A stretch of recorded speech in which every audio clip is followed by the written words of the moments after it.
So, a pleasant day to all of you. So, I am Rainer G. Prasado, a fourth year computer engineering student from Bicol University, Polangi, and I am here to discuss my laboratory activity 8, which is all about sampling and analysis. So, the objectives of this activity is to generate a sinusoidal signal and sample it at different rates, and to observe also aliasing. So, when the sampling frequency is below the Nyquist rate. So another objective is to analyze the difference between properly sampled and alias signals.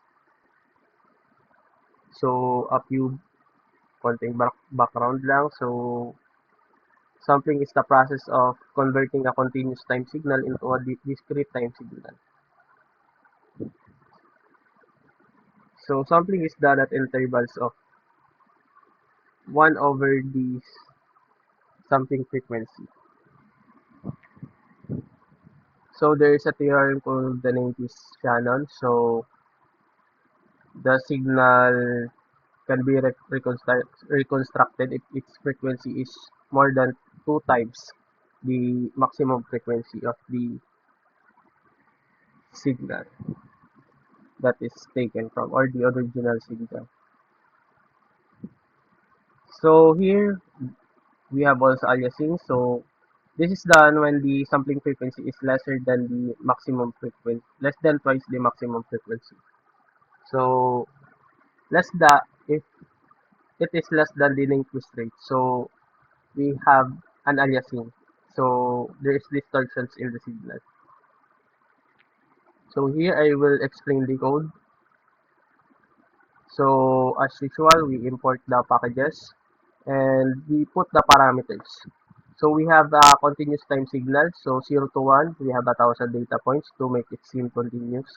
And we have a 5 Hz signal here defined. So we use a sinusoid wave, a sine wave, sorry.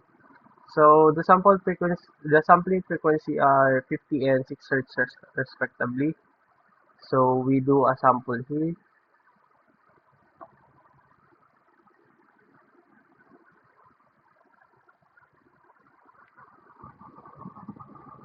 So we note the high as the signal that is sampled above the Nyquist rate, and we declare the variable low, which is the waveform sampled from below the Nyquist rate.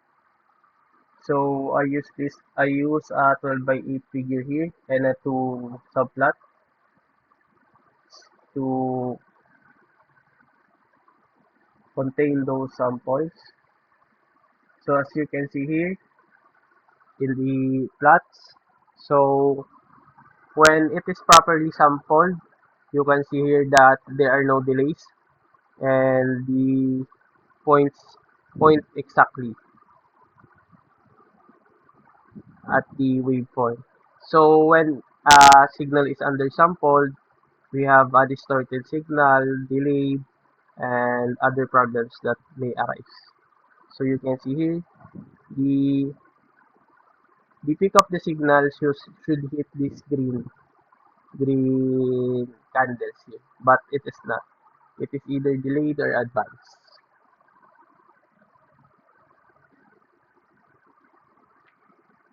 So some guide questions. So what condition must be satisfied to prevent aliasing? So the sample signal should be more than 2 times the signal sample. So what happens when the sampling rate is exactly equal to twice the signal frequency?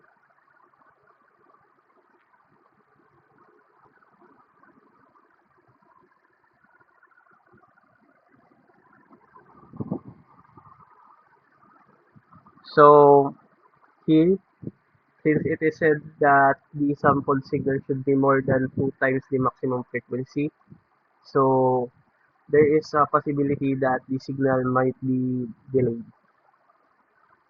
So 3, explain why the alias signal appears to have a lower frequency. So It is because the alias signal looks like it has a lower frequency because the samples actually overlap in each other.